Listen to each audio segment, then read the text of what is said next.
Branch unit 3 ने कार्यवाही करते हुए चोरी के एक आरोपी को गिरफ्तार किया है। गिरफ्तार आरोपी का नाम आदिल अद्दू इमरान खान, उम्र 19 साल, निवासी आजाद कॉलोनी, बड़ा ताजबाग है। इस मामले के शिकायतकर्ता रोहित मयंक कश्यप, निवासी निर्मा बिल्डिंग, रामवाड़ी है। रोहित कश्यप की राम कूलर चौक पर श्रद्धा फरसाण नाम से दुकान है, जहां इन दिनों निर्माण कार्य चल रहा था। 14 दिसंबर की रात करीब 10:30 बजे दुकान बंद करके वो घर चले गए थे।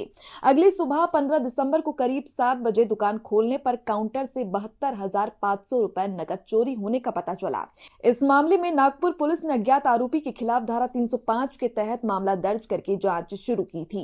जांच के दौरान क्राइम ब्रांच यूनिट 3 ने आरोपी आदिल को हिरासत में लेकर पूछताछ की। पूछताछ में आरोपी ने एक नाबालिग साथी के साथ मिलकर चोरी करना स्वीकार किया। आरोपी ने गणेशपेट क्षेत्र की एक दुकान में चोरी और लोहमार्ग थाना क्षेत्र से वाहन चोरी की वारदातों को भी कबूल किया है। पुलिस ने आरोपी के पास से 18,390 रुपए नगद, एक फोन सहित कुल 63,390 रुपए का माल जब्त किया।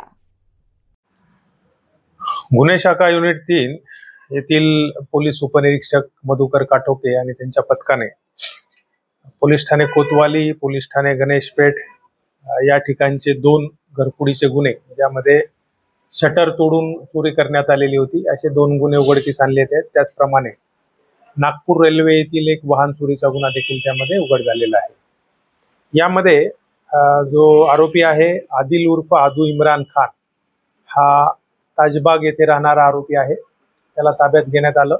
त्याचप्रमाणे एक विधी संघर्षित बालक आहे। विधी संघर्षित बालकाने ही चोरी केलेली आहे आणि वाहन चोरीमध्ये हे दोघेही बरोबर होते आणि जी शटर फोडून जी चोरी केलेली होती त्यातील मुद्देमाल आदिल शेख याच्याकडे ठेवण्यात आलेला होता।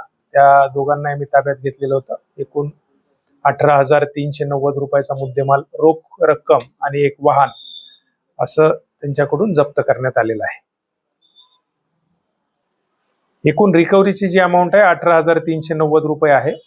त्याचप्रमाणे 30,000 रुपयाचं एक वाहन आणि त्यांचा मोबाईल, असा सर्व एकूण मुद्देमाल आम्ही त्याकडून जप्त केलेला आहे।